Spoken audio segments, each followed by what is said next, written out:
Story start होती है झाओगे में एक स्वर्ग का दूत आया है जिस पर पीढ़ियों से शाक राजवंश का शासन रहा है, जिसके पास में न्यू लोकेशन ऑफ माइंड का मैप है, जिसे देखने के बाद में सम्राट गॉड की हेल्प करने से मना कर देता है। दूत उसे समझाता है जी जो देवताओं के सामने सिर झुकाने से मना कर देता है और वो दूत को बोलता है कि वो अब स्वर्ग के और अत्याचारों को बर्दाश्त नहीं करेगा, ये मेरे अपने नियम हैं, और उस मैप को जला देता है। और दूत वापस से उसे समझाने की कोशिश करता है कि वो विद्रोही हो रहा है, पर सम्राट जो उसे वापस जाने का बोलता है कि जाकर बोल दो अपने देवताओं को हम तैयार हैं जो भी होगा।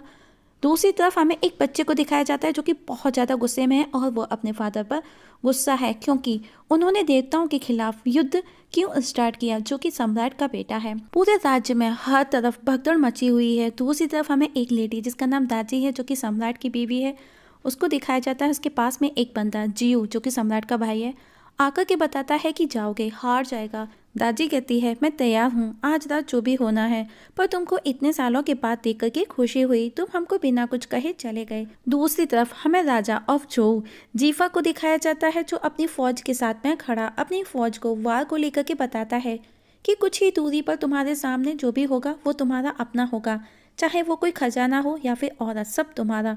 युद्ध स्टार्ट होता है, हर तरफ मार काट खून खराबा, हर तरफ लाशें ही लाशें होती हैं। एक एक करके झाओगे के सैनिक मारे जाते हैं और अब वो मेन सिटी में एंट्री करते हैं। वहाँ के लोग सम्राट को दोष देते हैं कि ये जो हो रहा है सब सम्राट की वजह से हो रहा है, अब उनकी औरतों के साथ में गंदा खेल खेला जाएगा। दूर से वही बच्चा सम्राट का बेटा उनकी बातें सुन रहा होता है, तभी उन लोगों की नज़र उस पर जाती है और वो उसे पहचान जाते हैं और वो उसे पकड़ करके उसको जीफा को सौंपने का सोचते हैं और वो उसे चारों तरफ से घेर लेते हैं। लेकिन तभी वहाँ पर सम्राट आ जाते हैं और कहते हैं अगर जोऊ से बचना है तो मुझे किडनैप करो, बेशर्मो एक बच्चे के पीछे क्यों पड़े हो।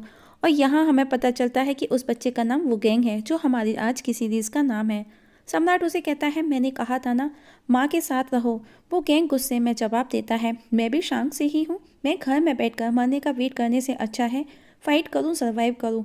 पर सम्राट उसे वापस उसकी माँ के पास जाने का बोल देते हैं। वो गैंग नोटिस करता है कि वहाँ मौजूद लोगों में किसी के भी चेहरे पर जरा सी भी डर नाम की चीज़ नहीं है और वो अपनी माँ के पास जाने लगता है ये कहकर कि तुम सब मूर्ख हो।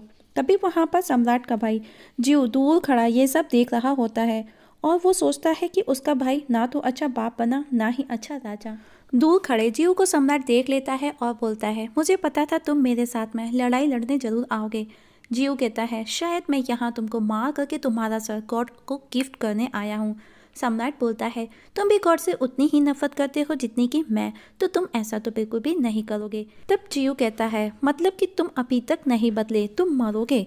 तब सम्राट कहता है मरने से भला डरता कौन है, और उसके साथ में उसकी फौज भी मर मिटने को तैयार थी। जीव दाजी के पास जाता है और वो दाजी को साथ चलने का बोलता है, पर वो मना कर देती है। वो बोलती है कि वो अंत तक सम्राट के साथ रहना चाहती है और अब जीव अपने भाई के साथ में युद्ध करने का डिसाइड करता है। जीफा भी अब राज्य के अंदर आ चुका था, उसकी जीत कुछ ही दूरी पर थी। वहीं सम्राट अकेला ही दुश्मनों पर भारी पड़ रहा था। जीयू भी उसे बराबरी मैदान में दुश्मनों से फाइट करके दे रहा था। जीफा सम्राट को मारने को आगे बढ़ता है, उसी दौरान वहाँ कोई आ जाता है और कहता है ये मेरा शिकार है जिसे गॉड ने भेजा था, जिसका सर से लेकर के पैर तक पूरी बॉडी लाल थी और उस दिन सैकड़ों मासूम लोगों को उसने मार गिराया। और हम देखते हैं कि जी शाओ को राजा कहानी सुना रहा था और वो उसे बताता है कि टियान के विरुद्ध कभी मत जाना, ये सब तुम्हारे खुद के लिए ही अच्छा होगा। वहीं युद्ध में सम्राट क्रिम्सन को देख करके सोचता है कि उसने उसे जब देखा जब वो 10 साल का था, जिसने उसके फादर को बुरी तरह डिस्ट्रॉय कर दिया और वो डिप्रेशन में मारे गए।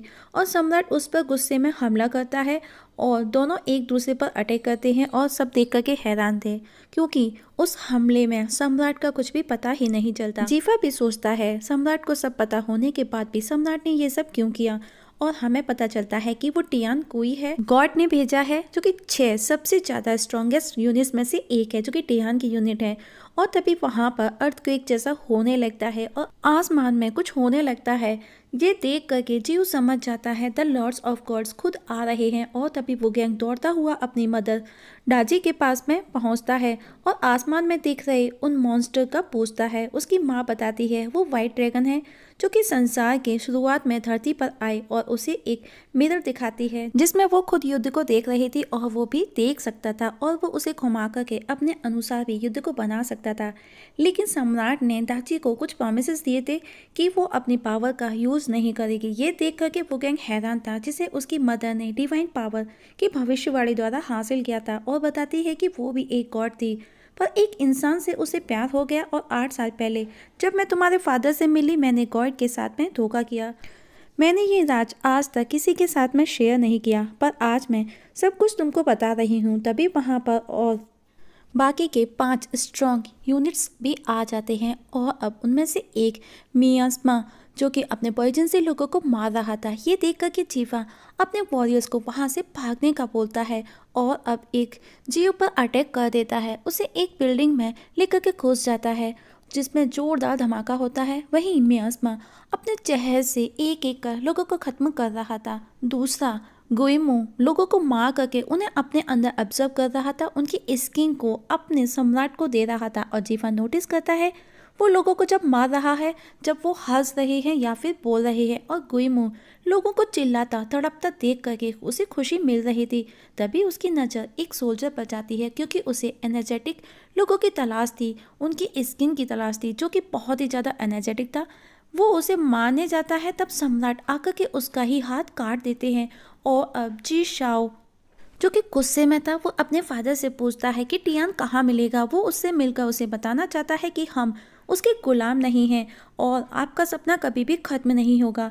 वहीं युद्ध में सम्राट गुई को चीखने को बोलता है क्योंकि उसे लोगों को चीखता देख खुशी मिल रही थी, तो सम्राट उसे चीखने के लिए मजबूर करता है और सम्राट को जिंदा देख करके वहाँ पर सभी लोग हैरान थे। इवन कोई सोचता है कि उसे उसके पंच से चोट तक नहीं आई और अब सम्राट गुई के टुकड़े टुकड़े करके मारने का बोलता है पर गुई सम्राट पर डार्क सोल का यूज कर अटैक करता है पर सम्राट सभी क्रिएचर्स को खत्म कर गुई को बुरी तरह से घायल कर देता है। उसकी बॉडी को जगह जगह से कट कर उसे चीखने के लिए मजबूर कर देता है और अब वो इतनी बुरी तरह से चीखता है कि लड़ाई के मैदान में हर तरफ उसी की चीख सुनाई देती है और सम्राट वापस से उस पर अटैक करता है और उसे जमीन के अंदर दबाने लगता है। ये देख दूर खड़ा कोई गुस्से में सम्राट की तरफ दौड़ करके आता है और उस पर अटैक करता है। दाची अपने बेटे को बताती है कि जब वो उसके फादर से मिली उनको नफरत थी हमसे पर धीरे धीरे मुझे उनसे प्यार हुआ और मैं उनके साथ झाओके में आकर के रहने लगी।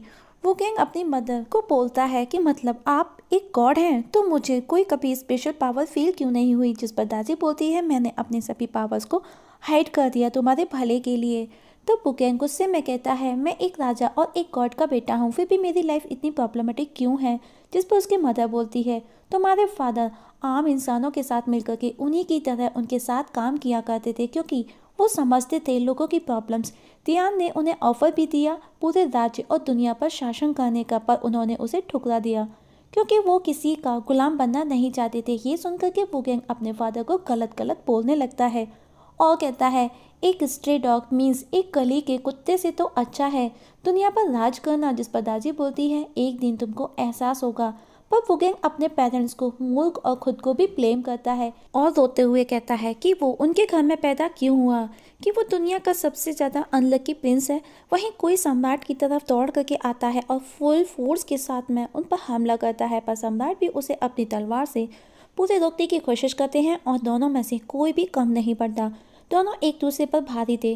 वहाँ खड़े लोग देख करके हैरान थे कि सम्राट की आर्मर मीन्स कवच कोई ह्यूमन वर्ल्ड की नहीं, वो जरूर कोई डिवाइन आर्मर है।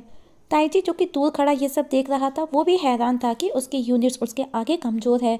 वुजेंग भी अपने फादर को लड़ता देख खुश था क्योंकि कोई भी उसके फादर का कुछ भी बिगाड़ नहीं पा रहा था। तभी उसकी माँ उसे बताती है कि सम्राट का आर्मर इमोर्टल फिनिक्स है और बताती है कि 600 साल पहले जब चेंग ने जिया राज्य पर हमला किया वो इमोर्टल फिनिक्स के पास आया जो कि घायल और मरने के करीब था। और दोस्तों इस जगह हमारी आज की एक्सप्लेनेशंस खत्म हो जाती है।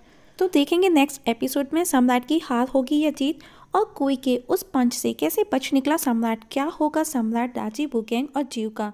तब तक के लिए नमस्कार।